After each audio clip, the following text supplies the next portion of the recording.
Understanding conditionals. Introduction.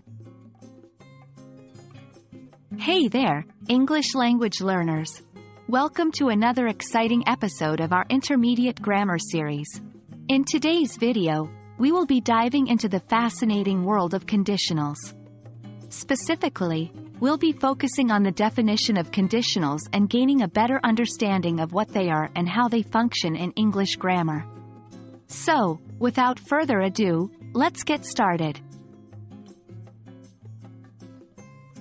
In this first section, we'll explore the basic definition of conditionals and understand their purpose in English sentences. Conditionals are sentence structures that express a relationship between two clauses, often indicating a cause and effect or a hypothetical situation.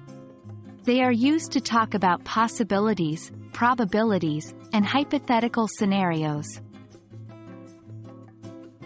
Let's take a look at a simple example to illustrate this. If it rains, I will stay at home. Here, the conditional sentence consists of two clauses: the if clause and the main clause. The if clause sets the condition, and the main clause states the result or consequence. In this case, if it rains, condition, the result will be that I will stay at home.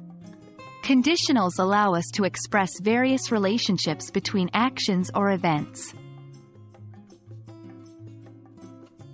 Now that we understand the basic concept of conditionals, let's explore the different types you'll encounter in English. There are four main types of conditionals: zero conditionals, first conditionals, second conditionals, and third conditionals.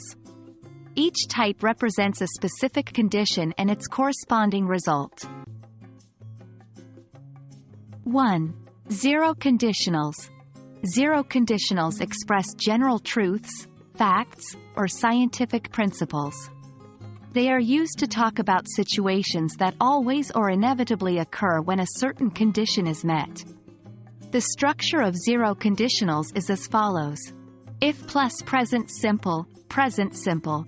For example, 2. If you heat ice, it melts. 3. First conditionals.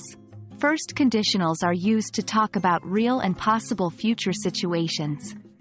They express a condition that is likely to happen, and its result is also likely to occur. The structure of first conditionals is as follows: if plus present simple, will plus base form verb. For example, 4. If it rains, I will bring an umbrella. 5. Second conditionals.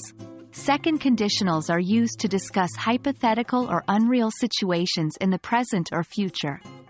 They often involve imagination, speculation, or dreams. The structure of second conditionals is as follows: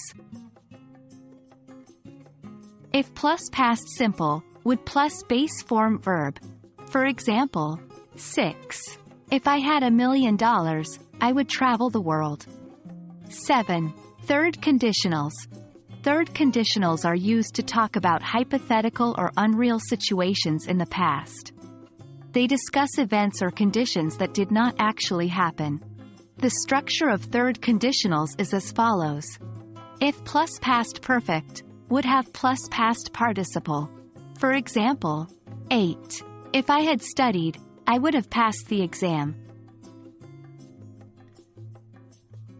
Congratulations on making it through our introductory video on conditionals. You've gained a solid understanding of their definition and the various types you'll encounter in English. Remember, conditionals are powerful tools that allow us to express possibilities, probabilities, and hypothetical scenarios. As you continue to explore intermediate grammar, be sure to practice using conditionals in your own English sentences. Keep up the great work, and happy learning. That's all for today's video. I hope you found it helpful and informative. If you have any questions,